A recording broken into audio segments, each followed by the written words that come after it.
skincare. Lagi rame ya orang nonton sidangnya Nikita Mirzani. Beramai-ramai orang yang pingin, ada yang mendoakan dia, ada juga yang menghujat, ada yang setelah sini kita bahas kita bahas kabar yang viral dan ambil positifnya, buang yang negatifnya.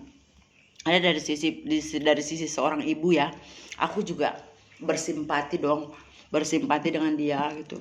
Seorang ibu yang punya 3 orang anak yang harus mendekam di penjara. Padahal dulu mereka itu berteman, bersahabat. Akhirnya malah jadi musuh semua. Kalau kita ingat dulu, mereka akrab sekali. Hampir luar biasa pertemanan mereka, itu bikin kita iri. Itu di situ kita bisa ambil pelajaran bahwa kalau kita berteman, satu saat juga kita berkemungkinan juga mengalami hal yang sama gitu. Aku pernah mengalami hal yang sama seperti itu. Pernah berteman akrab, terus akhirnya bertengkar, berselisih paham sih sebenarnya. Itu biasa terjadi. Jadi kita ambil sisi positifnya aja. Jadi siapa yang benar, siapa yang salah gitu, kita lihat saja nanti gitu. Kita masing-masing punya opini, punya pendapat masing-masing. Tapi nggak usah juga kita menghakimi seseorang. Atau dia mah mulutnya mah lepes banget, nggak gini, nggak usah. Nggak penting, nggak usah juga kita jadi komentator yang akhirnya juga malah bikin kita nambah dosa gitu. Dulu kan mereka juga berteman, ya nggak apa-apa. Mereka dulu memang bersahabat. Semua mereka yang ada di persidangan itu berteman. Akhirnya mereka jadi musuh gitu.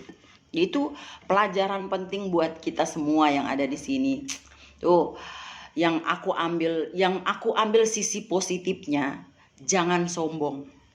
Jangan sombong. Kesombongan itu adalah awal dari kehancuran kita. Karena di saat kita di atas, terus kita sombong, kita lupa diri, kita lupa teman, nggak mikir lagi apa yang kita mau omongin, itu nyakitin hati orang nggak itu kalau aku ngomong seperti itu. Akhirnya banyak hati-hati orang yang tersakiti, karena kalau kita berucap kalimat yang menyakitkan orang lain, kita tidak tahu orang itu mengangkat tangan atau dia berdoa keburukan buat kita. Mungkin saat ini tidak diijabah, tapi satu saat nanti ya doa dia itu akan terkabul gitu. Kalau ada orang-orang yang pernah kita sakiti hatinya itu, masya Allah. Kalau kita berdosa, kalau kita melakukan perbuatan dosa atau kesalahan atau maksiat kita sama Allah, kita bisa minta ampun gitu, bisa tobat.